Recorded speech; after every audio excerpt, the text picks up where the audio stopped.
Hello and welcome to Mechwarrior Online. Today I'm going to review a mech that I don't even own.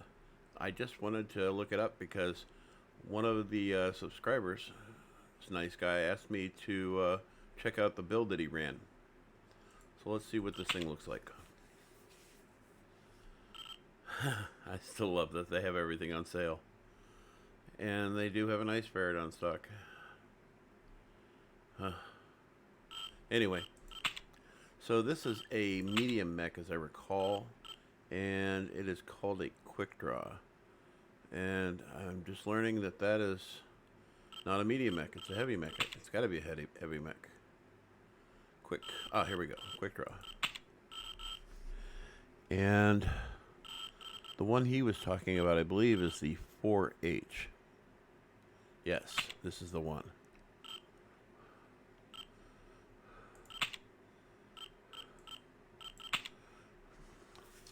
So he was indicating that you can do quite a bit with this mech, and it's sitting at 60. It has 4 medium lasers and 1 LRM-10 and 1 SRM-4 with 4 tons.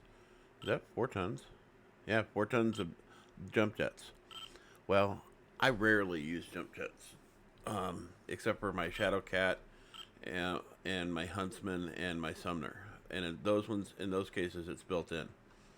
There's not much you can do about it. It's the nature of the beast. He was running 2 LRM-10s, as I recall, and something else. So if I was to do this mech based on what I see here, I would strip this first off. Break it down to the basics. For me, I'm a full armor kind of guy. Now, I'm only maxing out the armor just so I can give a better presentation of what this would be like. I would never, ever put 14 armor in the rear. That is just, it's just wasteful. I mean, if you need to have 14 armor, if you need to have 10 armor in the rear, you don't have very good situational awareness. That's all I'm saying. So let's see what the max engine is on this, or close to it, with an XL. I would be okay at 64 kph, but it might behoove you to go up to one where you get a double heatsink on board. So I would go with this. And that leaves a pretty respectable amount of weapon you can put on board. So, what do we got here? We've got 3 missile points. And I think I would go an LRM-10, another LRM-10. It's a shame you don't get a discount for having them, 2 of them together in one spot. Because these are each 5 tons apiece. So it's kind of a drag, but whatever. So I'd go with this, and then I would probably go with at least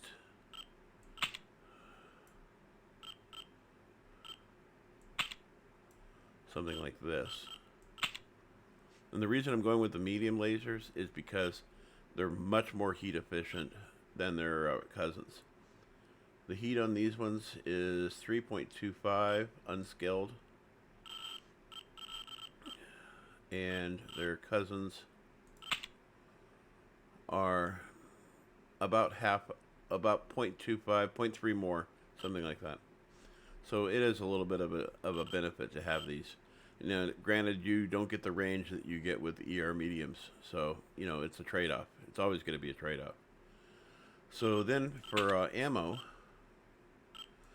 Because this isn't a sniper mech, I'm not worried about having the advanced computer on board. It does have other benefits, but this mech is really, I think it's inefficiently designed because it doesn't give you a tremendous amount of weapon for the tonnage.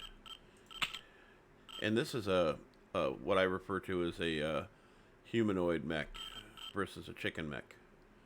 Chicken mechs are pretty describable. Ravens, locusts, shadow cat, um, sun spiders, things like that. Those are chickens. Whereas Atlas, Quickdraw, Huntsman, for that matter, those are considered like humanoid mechs or human mechs. And they're all bipedal, unfortunately. I've been asking for years for them to do a quad leg mech, but that's just not on the cards, baby. So beyond this here, I think the next thing you could do is go with Ferris, and let's see if that'll work. Indo.